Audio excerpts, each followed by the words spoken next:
And if there's one thing that's always been consistent about me is that I always know how to reclaim my power. You can be rooted in faith, softness, and healing while still building a successful business. The first thing I'll do in the morning, Good. I play Tina Turner's song, Simply the Best. Yes. And I look at myself in the mirror and I'm like, girl, you are the best. Welcome back to the Confident Alchemist podcast, where bold women take the brave leap to build businesses and lives that they deserve. I am Debbie, and today I have someone with me whose story is going to resonate with every woman who's ever felt like she lost herself in the hustle of building a life and career. I'm here with Bohème, B. And when I tell you her story, you're going to understand why I was so excited to have this conversation. Nobuhle is a storyteller, a mother, a businesswoman, and a creative who's built not one, not two, but multiple successful business ventures. Fempire Africa, a digital marketing agency. Luna Bohemia, a luxury jewelry brand.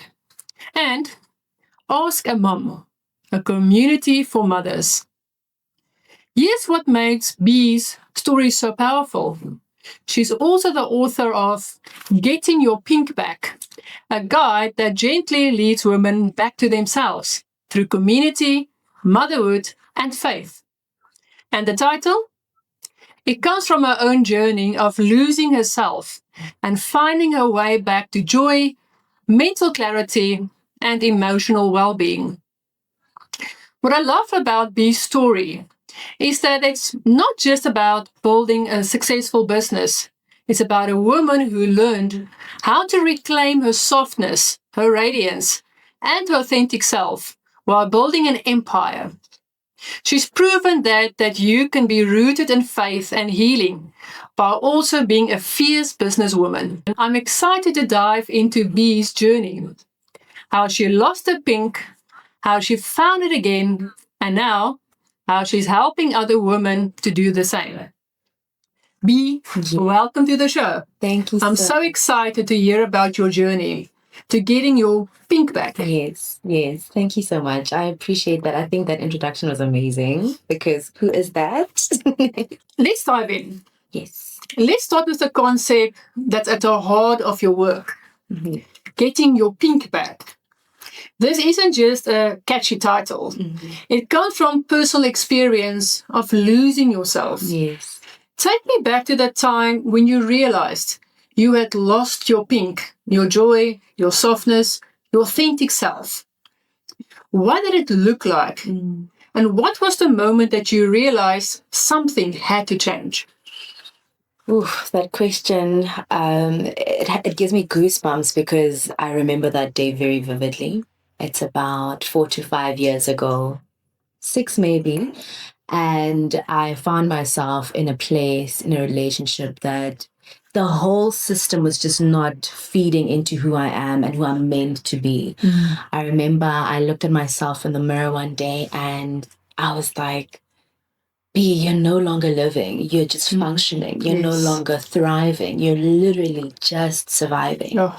And I was no longer the warm, creative woman I knew myself to be. I was no longer bubbly. I was really just a shell of myself. And if there's one thing that's always been consistent about me is that I always know how to reclaim my power. Oh, beautiful. I believe that resistance, it's not really getting over things. It's how you choose to get over things and taking back your power. And on that day when I looked at myself in the mirror and I looked so dull, I said to myself, there's absolutely no way I'm this young and this ambitious and I'm going to choose this daily.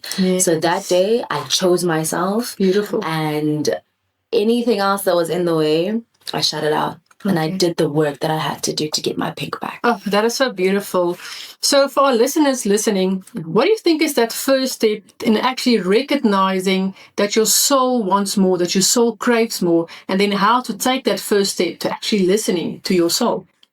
So I think predominantly because the audience is female, we are born with an innate intuition. Yes, that's true. That is something that is undeniable. It's that gut feeling. It's the hair standing up on the back of your neck. It's the goosebumps. It's just that the world teaches us to ignore it and rely solely on data. Yes. And if you sit down, you have to be quiet. You have to go into a quiet space. Whether you're Christian or not, whatever it is you believe in, that belief system does have a tradition of quietness. Yes. So you have to go into your quietness. And most often, when you're by yourself, the world is not there to say anything. But the feeling you get, Yes. or rather lack of feeling, because it's a sense of numbness. Exactly, It's, nothing brings me joy. I'm not excited about anything. I'm not looking forward to anything. And in some cases, you are depressed and suicidal. If that's not a sign, Yes. I don't know what is. And for me, I think once you do recognize that, the key is always to understand that no one is going to pull you out of it. You can have all the tools. People can come with all the resources, but ultimately you have to apply the tools. You have to reach out for the resources. So you have to go quiet first to realize that, something's off. Yes. Something's really, really off with me. Yeah. Now that's beautiful. And it all starts with a choice. Your work is described as being rooted in faith, softness, and healing. Yes. 3 things that aren't always associated with business success, especially in our hustle culture. How did you begin the journey back to yourself? What did getting your pink back actually look in practice, especially while still running businesses and being a mother? I love this question simply because the question we're asked is, how do you do it as a mom? And men don't get asked this question, which is fine. But I think the thing really is, how do you not do it? I think for me, having my daughters is the biggest drive. There's nothing that drives me more than realizing that everything I am and everything I do depends on them flourishing. So the journey to get my pink back, like I said, started about 6 years ago when I had my first child. And the biggest thing I had to learn was the power of my no.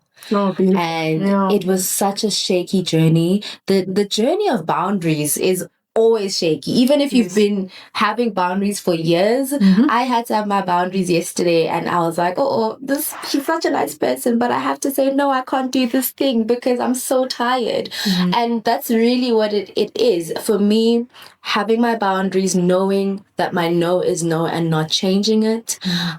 Quiet time is very important. So I also practice yoga and also meditation. Like I said, being still gives you so many answers, especially in the world that we live in, where there's always something feeding into you. Yes, exactly. Mindfulness is a very big thing. And I'm also a Christian, so my time with God is so important.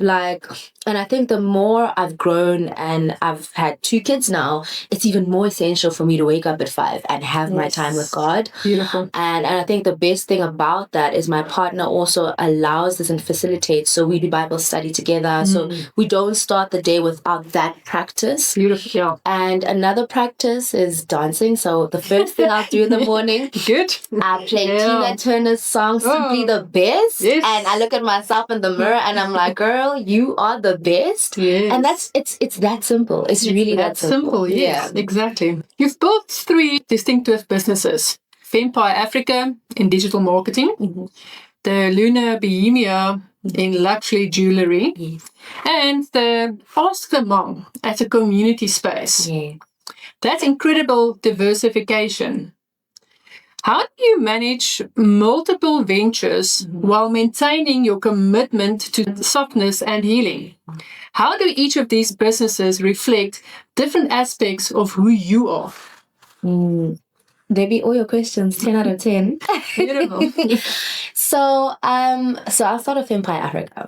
Empire Africa is my strategic visionary side, right? Yes. So it actually houses everything else. It's my strategic visionary side. Luna Bohemia is my aesthetic expression of the love of jewelry. Oh, beautiful. And Oscar Mom is, I don't even want to say my heart project because it's not a project, it's a lifelong journey. Yes. Community is so important to me. I realized because I was a single mom and I could not have survived that singleness without a community. And how I manage all of these things is honestly by having a really, really good support structure. Right. It always boils down to community. It does take a village, not just to raise a child, but to raise myself. Yes. It takes a village. Yeah. So for me, I have an extremely supportive partner. So we're both entrepreneurs. So that helps. It helps a lot because we understand each other at that level. So if I need to be somewhere, he'll be with the baby, he'll fetch the kids, and vice versa. The traditional roles are still traditional, but there's more movement or room for movement, which creates the support structure that allows me to do all these things. And my family is just absolutely amazing. Oh, that's so beautiful. You know, without those structures, I really would not be able to even be here. Yeah. So that's how I manage everything. So for young entrepreneurs listening, how do you think can they navigate to actually get that support if they are not in a fortunate place where they actually have a supportive partner? So I'm going to be honest. What I have now wasn't always what it is now. Yes, exactly. I had to first nurture myself, then nurture the community I have. So it's really a step-by-step process, a daily process, a daily nurturing of your community, making sure that as much as they're there for you, you can also be there for them. Yes, beautiful. Because we do live in a world where it's a lot of take. Yes. So people don't understand what it is to give, even if with their time. So I think as a young person, it's so important to realize the importance of relationships in your life. People you meet at work, people you meet in business, nurture those relationships because you don't know how they're going to hold space for you. And be gentle with yourself above all else, because if you are not in alignment, everything else is definitely going to be demagogue. There's nothing that's going to make sense if you are not in alignment with who you are. The moment you align yourself and you spend your time with your creator, I promise you everything falls into place. And I think the biggest issue with young entrepreneurs today and the hustle culture is social media. I am a very big advocate for the social space and the digital space, but it's so important to realize that it's not the real world. No, it's not. It's not the real world. Whoever you meet online is a real person, but the space is not a real world. So don't hold yourself too highly of a standard based on what you see online, because it's definitely curated. Ask a Mom is very close to my heart because it addresses something that so many women struggle with. The isolation and challenges of motherhood while building a business. You've created a safe space for moms to build communities, foster womanhood. How has your own experience of motherhood shaped your approach to business? And what do you want other mother entrepreneurs to know about how to integrate these roles into business? So, I love this. I love all your questions. I do love this one a lot also because I think motherhood for me definitely taught me to slow down. Firstly, it taught me to create in a different way from a different space. I think when you operate from love, you love your kids so much that your vessel of love overflows. And that's what creativity stems from. The love of your job, the love of your business, the love of whatever. So for me, it definitely has to be that. And I think the biggest thing that I want moms to understand is you can be a mompreneur and integrate your work, together with being a mother. That's it. Let your business see you be a mother and let your motherhood experience your skills from being in business. Yeah. I've been so lucky to operate in spaces where I will literally see a virtual or life coach or someone I know in the industry that I'm in conducting her sessions and her baby's right here. I do that with my Oscar Mom community. Yes. And most of the time they say, I can't join the session because my baby. I'm like, girl, we all have babies. Yes. You can't bring your wish. Like let's all go. And that's how I started the Oscar Mom walks. I'm like, you want to have time with the girls, you want to unpack things, but you say you can't because your baby's there. Bring the baby with. Let's go to a park. Let's have some coffee. Let's walk and talk. And that's basically how that is such a beautiful community that you have created. Thank you. You served as a judge on panels like the Proudly South Africa Festival of Ideas. And you continue to create spaces that affirms the power, the vulnerability, and the brilliance of women. Looking ahead, what is your vision for how women can change the business world by embracing their softness rather than hiding it? What legacy do you want to leave behind through your work? Okay, so I'm going to start by not being controversial, but stating facts. Patriarchy is something that has been there and it's going to always be there. Yes. That is the structure that exists. So I don't necessarily believe in entering the space and trying to change it. You're going to have a headache. You're going to have a break down the door and build a new table. That's literally it. And that's why I believe in building your own brands. So even if you are an influencer, it's great. Do the campaigns, but have your own product. Yes. Have something that lives outside of yourself. So I don't believe in trying to change things that exist around me. I believe in changing myself and my path and then building what I envision within my mind around me. So I think that's basically the biggest thing I want people to always remember, that you are the architect of your landscape, of your life. Nobody else but you has the script, has the pen to write, rewrite, do whatever it is that you want. And for moms and women in corporate, I think, again, it's not really trying to change it as much. Obviously, there's policies that can be changed. Like my biggest dream right now, a 4-day work week. Oh, please. Leave on the first 2-3 days of my period. Yes. Please. Maternity leave without getting the side eye. Exactly. So that's more of the policy side. I still have no idea where I'm going to start with that, but that is something that's really heavy on my heart. Oh, that's good. And that's the legacy that I think I'd like to leave. And also for my daughters to know that being a woman is not it's not a weakness. It's not a weakness. And I think that's the biggest misconception right now, that your strength is in how bullish you can be. But I believe that your strength is definitely in your softness. Definitely. And that's really one of the legacies that I want to leave. That's a beautiful legacy that you're going to leave behind. B, thank you so much for sharing your heart with us today. What I found most beautiful about your story is that how you've proven that getting your pink back isn't about becoming less ambitious. No. It's about becoming more authentically powerful.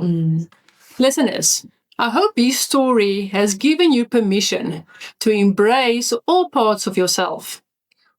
Here are the key insights that I want you to take away today. First, losing yourself in the pursuit of success is not a badge of honor. It's a warning sign. Your joy, your softness, your authentic self are not luxuries to be sacrificed for achievements. They're essential parts of who you are. Second, you can be rooted in faith, softness, and healing while still building a successful business. These aren't contradictions. They are your competitive advantages in a world that is hungry for authentic leadership. Third, community and motherhood doesn't have to be obstacles to your business success. They can be sources of strength, wisdom, and purpose that fuels your entrepreneurial journey. Number 4, Building multiple businesses is possible when each one serves a different aspect of yourself and your purpose. You don't have to choose just one passion. Here's what I want you to do after listening to this episode. Take an honest assessment of your own pink. Are you still connected to your joy, your softness, your authentic self? Or have you lost parts of yourself in the pursuit of success? If this story resonated with you, send me a message on social media and tell me what getting your pink back would look like for you. What parts of yourself are you ready to reclaim again? And definitely check out B's Getting Your Pink Back guide. It's a beautiful resource for any woman who's ready to find a way back to herself while still building the life and the legacy that she wants. Until then, remember what B showed us today, that your softness is not your weakness, it's your strength. Your authenticity is not a liability, it's your legacy. And getting your pink back isn't about becoming less, it's becoming whole. Your pink is calling you home. The question is, are you ready to answer? Thank you for listening. Keep embracing your soft power. Until then, see you next week for another dose of truth, boldness, and transformation.